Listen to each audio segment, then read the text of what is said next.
ఓటర్ల జాబితా సవరణ కార్యక్రమంలో అక్రమాలు మొదలయ్యాయి. వైఎస్ఆర్ కాంగ్రెస్ పార్టీకి చెందిన ఓట్లను తొలగించడమే లక్ష్యంగా కుట్రలు జరుగుతున్నాయి. ఎన్యూమరేషన్ ఫారాల నుంచి డిజిటలైజేషన్ వరకు అడుగడుగునా మోసం. అధికార పార్టీ నేతలు బిఎల్ఓలను బెదిరిస్తూ ఉంటే ఎన్నికల సంఘం ఏం చేస్తోంది? అసలు మిగిలిన ఈ వారం రోజుల్లో 60% ఓటర్ల జాబితా సవరణ ఎలా పూర్తి చేస్తారు? ఈ మొత్తం వ్యవహారంలోకి టీడీపీకి చెందిన యాప్ ఎందుకు చొరబడింది? అధికారాన్ని అడ్డం పెట్టుకుని పచ్చ పార్టీ నేతలు వైఎస్ఆర్సీపీకి చెందిన ఓట్లను పనిగట్టుకుని తొలగించేందుకు పెద్ద ప్లాన్ వేశారు. బిఎల్ఓలు ఇంటింటికి తిరిగి ఇవ్వాల్సిన ఎన్యూమరేషన్ ఫారాలను ఎక్కడిచ్చారో ఎవరికిచ్చారో కూడా తెలియటం లేదు. ఇప్పటికే 99% ఎన్యూమరేషన్ ఫారాలు పంపిణీ చేయడం పూర్తయిందని ఎన్నికల సంఘం ప్రకటించేసింది. అయితే క్షేత్రస్థాయిలో పరిస్థితులు అలా లేవు. మారుమూల పల్లెలు, గిరిజన ఏజెన్సీ ప్రాంతాల్లో అయితే పరిస్థితి మరీ దారుణంగా ఉంది. ఎక్కడైతే వైఎస్ఆర్ కాంగ్రెస్ పార్టీ బలంగా ఉందో అక్కడ ఏదో ఓ సాకు చూపించి ఎన్యూమరేషన్ ఫారాలను ఇవ్వకుండానే పంపిణీ పూర్తి చేశామంటున్నారు అధికారులు. ఓటర్ల జాబితా సవరణ ప్రక్రియ వారం రోజుల్లో ముగుస్తుంది. ఏడాది కాలంలో ఓటర్ జాబితాను సవరించింది కేవలం 40%. ఇక మిగిలి ఉన్న వారం రోజుల్లో 60% ఓటర్ల సవరణ ఎలా పూర్తి చేస్తారో ఎలక్షన్ కమిషనే చెప్పాలి.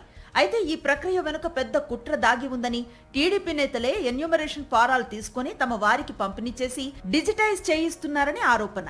వైఎస్ఆర్ కాంగ్రెస్ పార్టీకి చెందిన వాళ్లకు ఎన్యూమరేషన్ ఫారాలు అందకుండా చేయాలన్నది పచ్చ పార్టీ కుట్ర. చట్ట ప్రకారం ఈ ప్రక్రియను విశ్వసనీయంగా చేయాల్సి ఉన్నప్పటికీ వైఎస్ఆర్ కాంగ్రెస్ పార్టీని దెబ్బతీసే విధంగా కుట్ర చేశారని మండిపడుతున్నారు ఆ పార్టీ నేతలు. ప్రతి అర్హుడైన ఓటర్కి ఖచ్చితంగా ఎన్యూమరేషన్ ఫారాలు పంపిణీ చేయాలి. అలాగే ఓటర్ల నుంచి సేకరించిన సమాచారాన్ని అదే ఖచ్చితత్వంతో డిజిటలైజ్ చేయాలి. ఓటర్కు వచ్చే ప్రతి అనుమానాన్ని నివృత్తి చేయాలి. ఈ విధి విధానాల్లో ఏ చిన్న అవరోధం వచ్చినా చట్ట వ్యతిరేకంగా జరిగినట్లే. అయితే ప్రస్తుతం ఆంధ్రప్రదేశ్లో అందుకు భిన్నమైన పరిస్థితులు నెలకొన్నాయి. 2002 నాటి ఓటర్ల జాబితాను ఆధారంగా తీసుకుని ఓటర్ల జాబితా సవరణ చేయాలన్నది కేంద్ర ఎన్నికల సంఘం నిర్ణయం.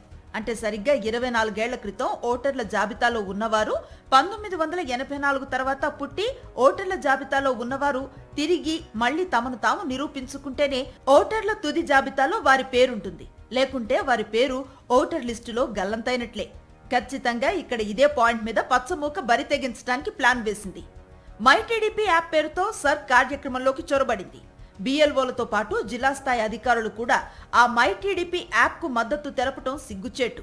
ఈ విషయంపై వైఎస్ఆర్ కాంగ్రెస్ పార్టీ ఎన్నికల సంఘానికి ఫిర్యాదు కూడా చేసింది. మరిన్ని అప్డేట్స్ కోసం ఛానల్ ను సబ్స్క్రైబ్ చేయండి. నోటిఫికేషన్స్ కోసం బెల్ ఐకాన్ పై క్లిక్ చేయండి.